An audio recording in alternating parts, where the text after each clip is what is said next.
ঠিক আছে। আলহামদুলিল্লাহ, আল্লাহর দেওয়া নিয়ামত। বাংলাদেশের মাটিতে বিদেশি ফল। মিলন ছোট ভাই হাকিমপুর বাড়ি এত সুন্দর একটা লেবু বাগান করেছে, যে লেবু বাগানে আমার চৌগাছা থানার অফিসার ইনচার্জ আনোয়ার ভাই, একটা ভালো মনের মানুষ, সাদা মনের মানুষ, নিজেই এই লেবু বাগানে চলে আসছে এবং লেবু ছিঁড়ে খাচ্ছে। ভাই, আপনার অনুভূতিটা কি এই বাগানে এসে লেবু দেখে, লেবু খেয়ে আপনি কি মনে করেন? আসলে বাগানে মানে আমি ফেসবুকে দেখছি, দেখার পর চিন্তা করলাম আমার থানার ভিতরে এত সুন্দর একটা ফলের বাগান। তো আমি আসলে বিশ্বাস করতে পারতেছি না যে আমি এখন আমার নিজের দেশে আছি, নিজের বাংলাদেশে আছি। মনে হচ্ছে যে আমি বিদেশি বা কোনো রাজ্যে প্রবেশ করছি। এত সুন্দর কালার আর এত সুন্দর মিষ্টি। হ্যাঁ, আমি গাছটা ছিঁড়ে খাইলাম, মানে এটার যে একটা অনুভূতি, সে অনুভূতি আসলে ভাষায় প্রকাশ করতে পারবো না যে আমাদের দেশে এত সুন্দর কালারফুল ফল হয়েছে এবং ফলগুলো এত মিষ্টি। আমি আসলে এই উদ্যোক্তাকে অসংখ্য ধন্যবাদ জানাই। যে আসলে দেখেন, সবাই খালি চাকরির পিছনে ছুটে বেড়ায়। হ্যাঁ, আসলে আমাদের দেশ ছোট দেশ, কর্মসংস্থানে কিন্তু অভাব। তো আমি মনে করি এই মিলন ভাইয়েরকে দেখে, মিলন ভাইয়ের মতো এরকম সবাই উৎসাহিত হয়ে এরকম কমলা চাষে এগিয়ে আসুক। এটা আমাদের দেশ বিদেশ থেকে যে হিউজ পরিমাণ বৈদেশিক মুদ্রা আমাদের চলে যায় এই ফল আমদানিতে।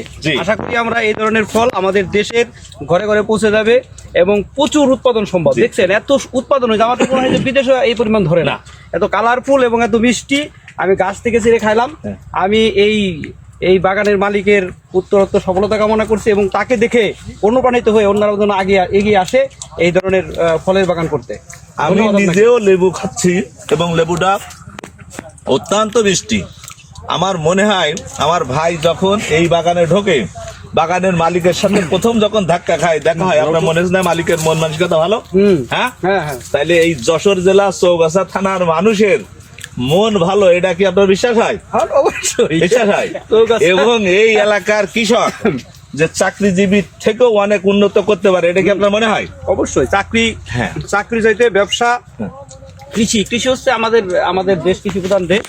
এই কৃষকরাই তো আমাদের দেশকে এগিয়ে নিয়ে যাচ্ছে। তো আর এই ধরনের আমরা দেখেন আসলে এক সময় আপেল, কমলা বা কমলা এগুলো তো আসলে বিদেশি ফল, এগুলো দেশে যে আবাদ হয় এটাই আমরা জানতাম না। মিলন ভাইয়ের মাধ্যমে আমরা জানলাম যে এত সুন্দর ফল হয়, আর নিজের চোখে এসে দেখে গেলাম যে এত সুন্দর ফল আমাদের চৌগাছাতে উৎপাদন হয়েছে।